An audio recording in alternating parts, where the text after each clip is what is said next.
Faster on the beat, let's get it.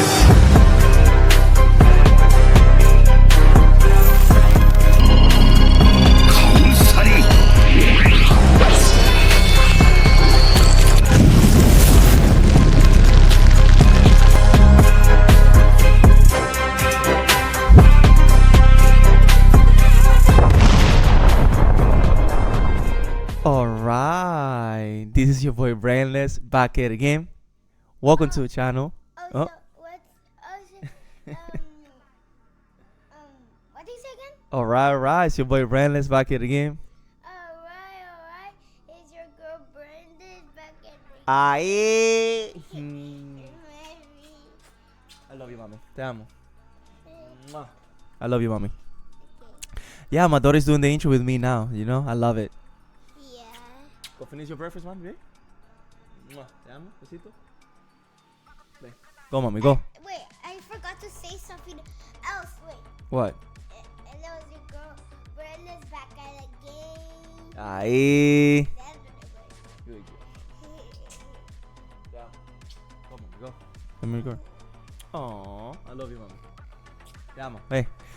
Alright, that was my daughter in the intro with me. Hopefully you guys enjoyed that intro. Welcome to the channel once again. And today I'm facing my boy Kelvin. He's playing Reiju, I'm playing Shanks. I think that he has the advantage. If he can be super aggressive towards my life and I don't have the counter, he choose how to win. My goal as a Shanks is to try to survive, try to get to the late game, and also maximize my hand, maximize my boss monsters. You know, like I feel like the Rileys are really good in this deck. I mean, in this match, because you can like minus his board but keep attacking live and ignore his board. Because the good thing about Riley, guys, is that Riley, the minus stays until the end of your opponent next turn. That's why that card is so broken. So here he start really good. Come on, man. You have a porch, you have you have a porch in Ichiji. That's insane, man. That's super good to start the game. Yeah, because you you play 3 dons, you play the porch, then you minus a don, you play. Oh my god, that was insane. That was super insane. But I'm able to make my lead at 6k and I go 6 alive. You know, that's really good for me too. Because to me, I just need to put pressure towards the life and kind of ignore your board, you know. And that's the things that I'm still learning with the deck. The lines, you know, the lines, because there's plays, but there's like optimal plays, you know, and that's what I'm trying to do as a Shanks player now. But there's other decks I'm looking. Me and my brother, we were talking last night about Bonnie, maybe build Bonnie, also like Red Green Smoker. But like also this format feels like a little bit fake, because once in EVO 2, once we get the green purple deck, I think that's gonna be the best deck in the format. And I feel like I'm gonna play more Nail there, because like we gotta see how the meta develops. But if the meta is a little red, and Nail is strive for that, Control and Nail is still gonna strive for that. I just feel like you can find a build where you can compete. Also Kid, I think Kid could be really good also in this format, because I think Kid in the right build, the yellow Kid, you can be able to slow down your opponent, and you can just do the loop of healing block, and not every deck can handle that. Not every deck can just get there. Shout out to John. He went undefeated with Kid at Lobos. I think it was 5 rounds. I'm not sure. Yeah, because it's like, let me see, 3, 6, 9, 12, 15. Yeah, I think he went 5-0 with Kid at Lobos. So deck profile coming soon. Shout out to John. And I think that deck is gonna be really good. Also, like those decks I'm looking at it. So here, what I'm trying to do here is to go 7 to 6 maybe. I'm thinking what to do here. I'm thinking playing Yu-Gi-Oh! Curve is really good, because you can like give a Resident to Yasup, and then you can maybe go 7 to 6. Oh, but I have another Donya, so I did this yeah. So I'm going. I kill that, and then I go 7-6. Now I'm asking, or maybe I'm going 7 alive. Oh yeah, that's what I'm doing. Yeah, like I said, guys, sometimes you just gotta ignore the board. You just get more by ignoring the board and forcing your opponent to respond to your board. That's what I've been learning with Shanks. Like, sometimes you just gotta ignore the board and keep watching live. And sometimes that's what you do against Shanks. You just go to live. Because that's their strength. The strength is like, oh, I'm healthy. I got 3 life and I already have 2 Rileys on board. Okay, or I already play a Riley. Now I can play my 12 drop more comfortably. Maybe the next turn I go to 2 life. But now you gotta deal with my Shanks, with my Riley on board, whatever I played earlier. So yeah. So, and also establishing a new gay. If he doesn't get rid of the new gay, I can a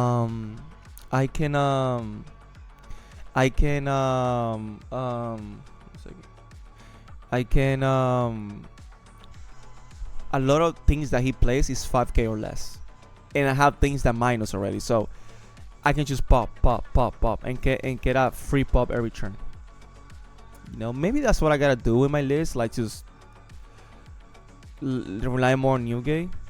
There's also I was playing on the sim. I was testing it now, trying to figure out my OP-10 now. And I played against the Shanks player, right? I couldn't rush him down. And he was playing the 2-cost event.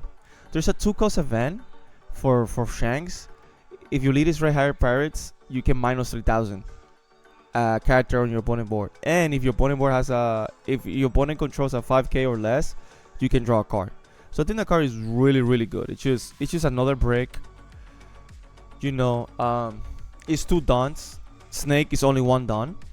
And Snake, you can establish it early in the game in some matchups to abuse it. So here he's attacking my board, and that's what you want. And he needs to get rid of my Yasa, because the Yasa is a minus 1k every turn. So here he spent the whole turn to remove that new game. Sometimes I play the new guy at 3, I don't like it. So I play it at 2, feels good, but sometimes I feel like I wanted to see him more.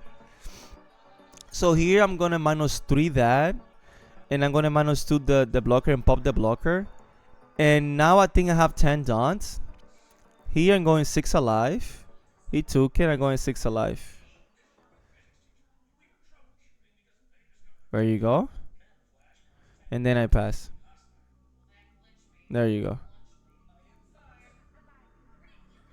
Super good for me. Super good. So, yeah,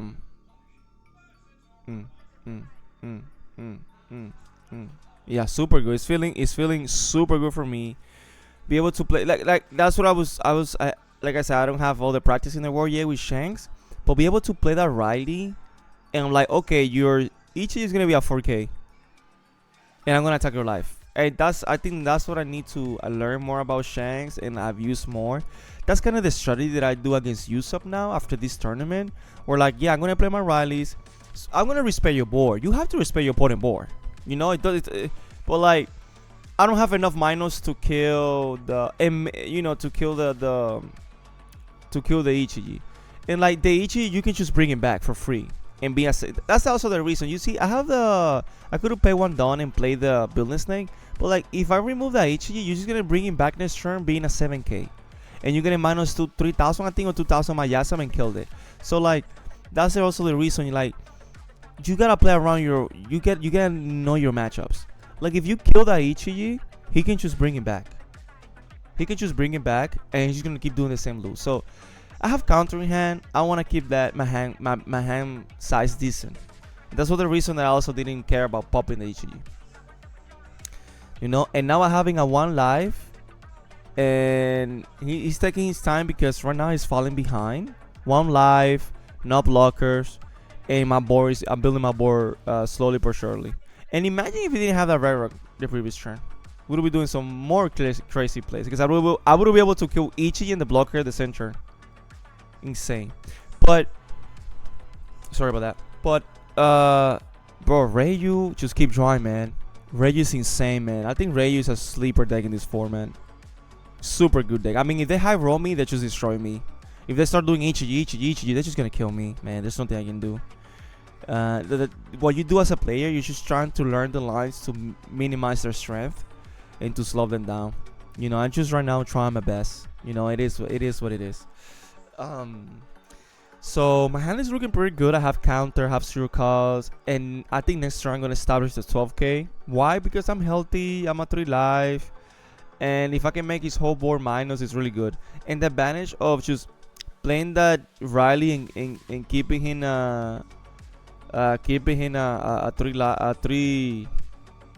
4k, you need to come in downs to attack with him. You know, it's not like you have a free 7k swim.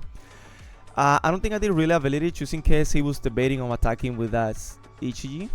I'm like, okay, now I can do minus lead ability, protect my war, or maybe keep my life healthy. Because like I say, guys, as a Shanks, if Shanks is healthy in the late game, now you're playing his game. If he sees his cards and he's healthy in the late game, it's just too much for them. Here, he's taking his time. Like I say, he's low in life. I have 2 characters on board already. Shanks has a lot of rush. He's trying to look for his pieces. It's rough right now for him. So right now he plays that, drawing, trying to get pieces. I think the card is really good in Reiju, because you're able to draw 2 and trash the card. Like, you can trash the big guys, keep the babies, and go from there. Yeah, man. But it's crazy, man. Like, Banda has received a lot of like mixed reactions. Like, for example, like this balance, now I'm playing other than yellow. Okay, I guess that I just thought you just play that Reiju. Yeah. I'm like, wow, Reiju.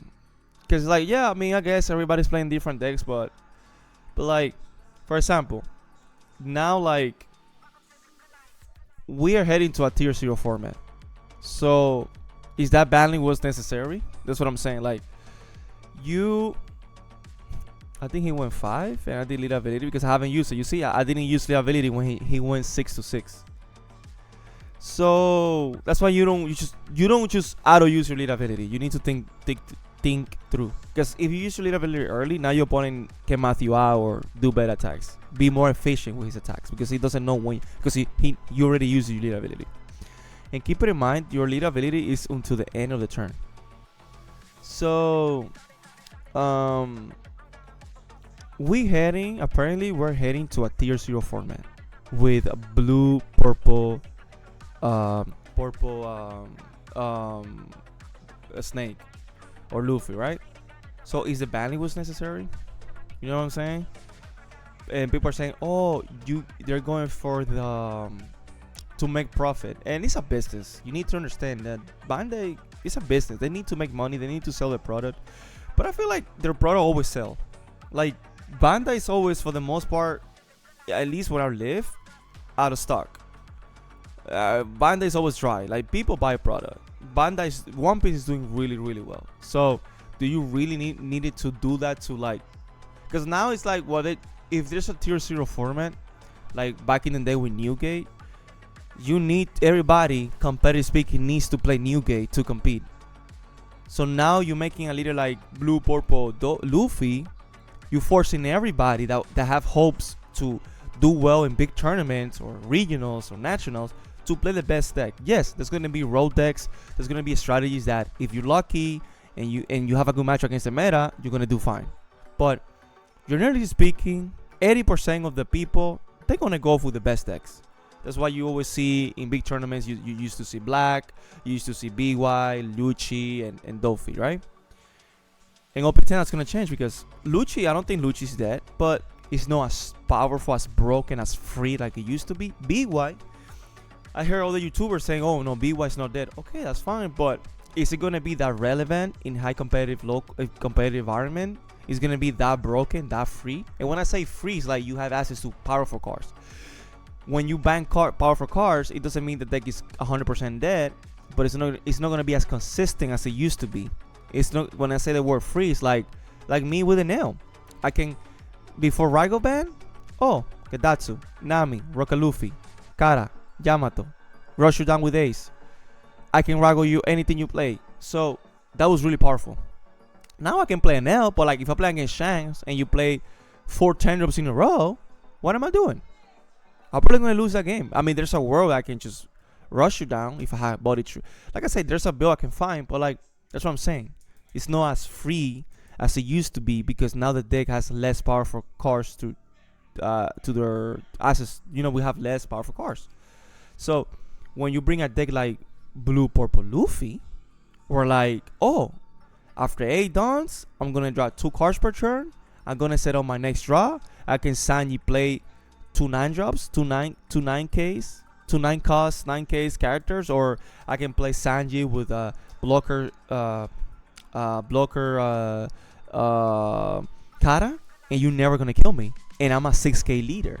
So like even me, like I never thought I'm gonna play something other than yellow competitive speaking, but I already grind Kara. I had no appealing like with Vegapunk. Maybe Nico Robin, but I feel like she's limited. Pudding, she's missing a little bit of support, but she can be great. Pudding is insane. Just to ramp to 10 drop, 10 drop, 10 drop, that's powerful. And I think with the right build, you can compete in this format. But like it's not impossible to be your rush matchups. I've seen it before. There was a guy, I forgot his name, but he's a great player. Mordok, I think his name is, and he won a big event. It was a locals, but it was like a lot of players, like 50 players, and he won with Pudding, and his last round was Zoro, and he was able to beat it because he got lucky with the triggers. He got Naonami, whatever. So it's not impossible to be Zoro. And then in the late game, you're just playing 10 drop, 10 drop, 10 drop, and you're just healing. You know what I'm saying? So like the card's gonna be, I think Pudding has potential, right? But it's not like, oh my, I already grind that before. They're playing 10 draws, playing the big mom package. I might go back to it, grind it. Like they slowed down my control now, so now I'm open to try different things. I'm being open in the past, but I never make the jump. Now I'm doing it. I start with Shanks. I see Kid, I see a lot of potential. Okay, I'm gonna try it. But like, if you tell me we're in a new game format where like, if I wanna win, you know, consistently, I need to play that deck. Most likely, I'm gonna build a deck and I'm gonna play it. I'm not a meta slave. I never done in any games, but sometimes games force you. Like in Yu-Gi-Oh, if you wanna be good competitive speaking, yeah, you can bring some role decks sometimes depending on the format and like compete. But for the most part, you need to play the best to be the best. It is what it is. Like when you let's say you're playing a deck that is not tier 1 and you lose to a tier 1 deck. How many times you feel it's because they'll outplay you, or it was because the deck is just better? And that's how they do the games. You know, that's how, most generically speaking, that's how card games works. It's not like you're a bad player. It's not like the player beating you is better than you. It's just like his deck is better than you. His deck is better than yours. His deck is more consistent than yours. It's like, that's why Dolphy is being so great. It's like you can play any deck and you can maybe beat him, but the deck is so consistent that it's just gonna outplay. It's just gonna outgrind you. It's just gonna outplay you for the most part. And when you go to a 10-9 round tournament, you need to bring what is most consistent. So Zoro, Belovetti are doing really well in Japan. We gotta see how that's gonna translate here. Oh, sorry for my big head. Here I haven't go along into the game because my Kelvin is just trying to do plays to prolong the game long enough. But I have so much advantage that he has 1 life. I have the Shanks. It's just too much advantage. So he's just doing different combos to see lines he can learn, to see things he can do maybe better for the next game or the next Shanks he faces. So he's doing his combo. I'm making sure he's doing everything. He's playing Josh, he trash, he minus, all that. Just making sure he's meeting the requirements. This is a good turn for him, but not being able to establish a couple of blockers is just really rough for him. But yeah, guys, like I say, we head into also green-purple. I'm sorry, man. Green-purple format. So we gotta see how that develops too. I might start to grind with Red Green Smoker because I saw in Japan that Red Green Smoker had a good matchup against Green-purple. And when I saw the Nats in Japan, that guy beat Lucci. That guy beat Dolphy. He beat the Green-purple decks because every time he played that kid, Green-purple couldn't get rid of it. Maybe here in United States, people are gonna take more against the kid, and we just gotta see how the meta performs. I don't know how Shanks is gonna perform in that meta. We have to see. maybe I can find builds. I saw there was a few Shanks players in Japan that have success in that meta, so maybe we have to adapt. The thing is that I'm trying to find the deck that I'm gonna love. You know, I'm trying to find my new main deck. So like I say, I'm grinding Shanks. I like how the deck feels, but if I don't find that connection, I'm gonna go to the next one. And if I haven't been able to find a connection, I just gotta play the best deck when I start doing regionals, when I start doing big events, because that's my dream, guys. Once I get my stable job, I'm gonna save money and I'm gonna try to start to traveling. I wanna travel around the world, no matter if I do good and bad. I just wanna be there. I just wanna expose myself. I just wanna hang out with the community. I just wanna create memories. So, man, I'm trying to find the deck that I love. Maybe it's Bonnie. I tried Bonnie a little bit on the sim. Me and my brother, like I said earlier in the video, we were talking about it, where we were gonna build it and choose to play and see how it feels. Maybe Bonnie's the deck. I know there was a recent Bonnie that won a regional, I think. I gotta check that video out. But we gotta see how Bonnie feels in the GG's Kelvin, man, my brother. We gotta see how Bonnie performs in the. I just want something. If it's not the best deck, I want something that I love, that I can compete against the best deck. Like that was a nail for me for a lot of formats. So I'm just trying to find that. Like if I don't find love with other decks, I might have to join the meta. You know, it is what it is. Because I love to grind, I love to compete. But we're gonna keep grinding, guys. Don't shy away. Like I said, coming soon, we're gonna have a kit deck profile from our boy John. He went undefeated, 5-0. And I'm gonna keep grinding. And once I figure out my list for the format with Shanks, or a list that I'm doing really well consistently, I'm gonna showcase, because I'll be reading the comments. I know you guys are waiting. And tell me in the comments down below other leaders you want to see me testing, other leaders that maybe you think I'm gonna fall in love. So let me know, man, because I'm in the search. But guys, don't forget to subscribe, comment, like, share, and turn on that bell. Come on, man, a lot of content, and we're gonna try our best to do daily content for you guys. And like I say, if you turn on the bell, you're not gonna miss our live streams. So take care, guys. I love you. I love it. GG's.